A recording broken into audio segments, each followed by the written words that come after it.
La prière change les circonstances. Il y a des choses qui étaient prévues négatives qui devaient arriver, mais à cause de la prière, les choses ont été changées. La prière fait intervenir le surnaturel sur la terre. Dans le livre de Matthieu chapitre 6, Jésus dit par exemple, Dieu sait de quoi vous avez besoin. Ce n'est pas une affaire de multiplier les paroles. La prière n'est pas simplement l'information, n'est pas l'exposition du besoin à Dieu. Non, la prière que la Bible définit, la Bible présente, est une connexion. C'est un réseau. La prière est un chemin. La Bible dit que tu as été béni de toutes sortes de bénédictions dans les lieux spirituels en Jésus. Tu as tout au ciel. Alléluia. Le moyen par lequel tu fais venir ces choses-là sur la terre où tu habites, c'est la prière. Quelqu'un vient te déclarer ceci. Monsieur, on vient de découvrir que vous avez hérité d'un multimilliardaire en euros qui vous a légué un compte bancaire au Luxembourg de plusieurs milliards de dollars. C'est ton compte et c'est en ton nom. Et on te dit que tu es propriétaire. C'est-à-dire que même la banque qui détient le compte ne peut pas utiliser cet argent sans ton accord. Mais est-ce que tu sais que même si l'argent est pour toi, pour que cet argent-là parvienne à toi qui est en Côte d'Ivoire ici, pour que tu puisses en jouir, il faut respecter un process. Tu comprends? Ce n'est pas parce qu'une chose est à toi qu'elle est forcément active. Même un compte bancaire ici, c'est toi-même qui as travaillé, qui a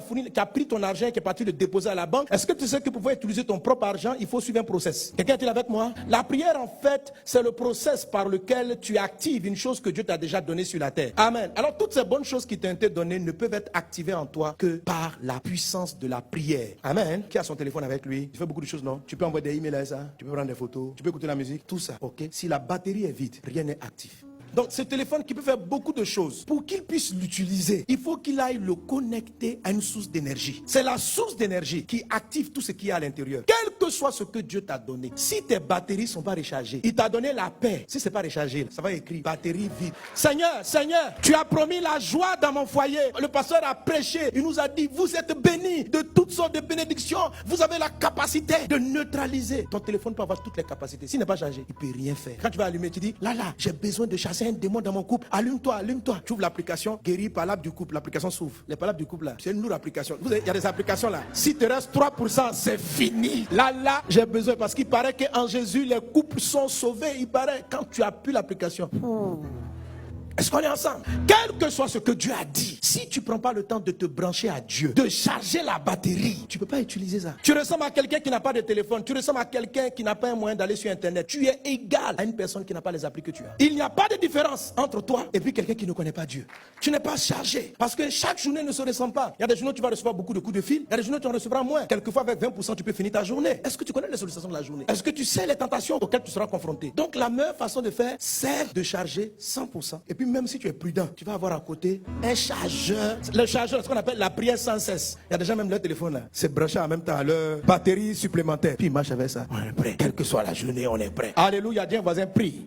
Est-ce qu'on est ensemble? La prière est simple. Notre monde aujourd'hui nous permet de comprendre ce que c'est que la prière. La prière, c'est aussi le réseau de connexion par lequel Dieu télécharge les choses qui ne sont pas encore en toi. Il y a des combats, Dieu même sait que tu n'es pas encore prêt. Et il se dit, ah mon fils, là, au départ, je t'ai donné ton téléphone sans cette application. Il faut que je fasse une mise à jour. Il y a un nouveau virus qui est arrivé sur la terre. Il faut une mise à jour de ton antivirus. Tu dois te connecter pour aller retrouver, reprendre. Parce que le système n'est pas chez toi. Le système est chez le fabricant. Et Dieu est le créateur de toutes choses. Un homme qui prie permet à Dieu de lui mettre les choses à jour, de remplir sa vie, de télécharger. Et vous savez, il y a des défis auxquels vous êtes confrontés, qui ont beaucoup de données, qui sont lourds. Si vous voulez télécharger un film haute définition, que vous avez une connexion Edge 2G, frère, tu dis, oh Dieu, envoie. Il télécharge comme ça.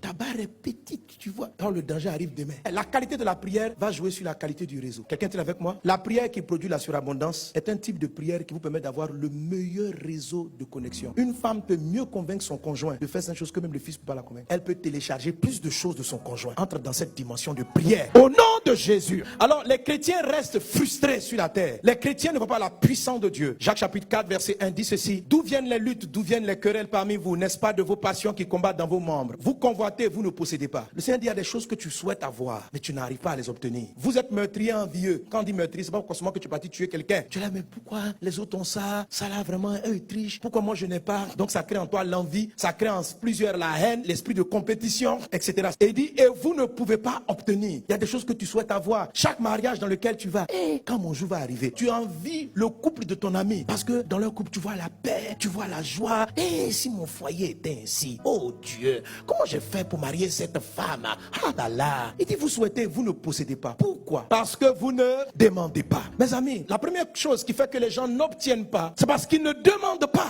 Trop de gens ne prient plus. Vous avez donné votre vie à Jésus, mais vous ne priez pas. Tu pries combien de fois? Comment tu pries? Je me suis posé la question, mais Seigneur, pourquoi c'est un chrétien, malgré tout ce que tu dis, ne prie pas? Il dit, les gens ne prient pas parce qu'ils ne croient pas dans la prière. Ils n'ont pas l'impression que la prière change quelque chose. Qu'en fait, ce que Dieu veut, il finit par toujours le faire. Donc, si Dieu ne veut pas que tu aies cette chose, il va te donner. Il faut prier ou il ne veut pas te donner. Et d'ailleurs, même si tu ne pries pas même là, qui veut que tu aies là, tu vas avoir quand même. Dis à un voisin, ce n'est pas vrai. C'est pour ça que beaucoup de personnes ne prient pas. Parce qu'ils se demandent à quoi ça sert de prier. Tu pries pour avoir du travail. Tu pries, tu jeûnes, tu fais des offrandes. Le jour où tu trouves le travail, on t'a embauché. On embauche 10 païens à côté. Ils n'ont même pas prié. Et parmi eux, il y a des sorciers. Toi, tu te dis, mais moi, j'ai fait 30 jours de jeûne. Et puis Dieu a ouvert la porte pour ce travail. Lui là, il n'a même pas prié une fois. Il arrive, nous tous, on a déposé nos dossiers. Et puis on le prend.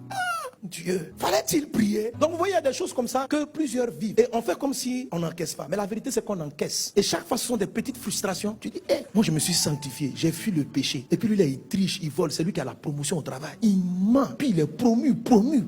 Et toi, tu es en bas. Tu vois, il y a des choses qui frustrent. C'est pourquoi ils ne prient pas. En fait, quelquefois, ils sont là, ils marmonnent des choses. Ils sont là, oh mon Dieu, qui est comme toi. Mais dire qu'ils vont sincèrement demander quelque chose à Dieu. Là. Non, la preuve. La majorité des chrétiens, aujourd'hui, lorsqu'ils déposent un dossier, ils ne comptent pas sur la prière pour faire avancer. Ils comptent sur leur relation. Ils se disent, qui je connais? Qui connaît. Parce qu'ils ne pensent pas que la prière va faire vraiment la différence. Mais ils croient que ce qui va faire la différence, ce sont leurs relations humaines. Les gens croient dans les relations humaines, dans les connexions, plus que dans la prière. Donc on ne prie pas. Ça veut dire que quand on prie, c'est une formalité technique. Mais ce n'est pas quelque chose de profond et de vrai. Est-ce qu'on est ensemble? Dis voisin, tu dois prier. Mes amis, la prière marche. La prière fonctionne. La prière fait changer des choses. Il y a quelqu'un qui me disait récemment, pasteur, Dieu même là, il sait ce qu'on veut. Il n'a qu'à nous donner en même temps. Il peut tout. On va arriver à l'église. 3 principes pour avoir du travail excellent. 4 principes pour se marier. Tout ça là, c'est trop long. Il peut, non?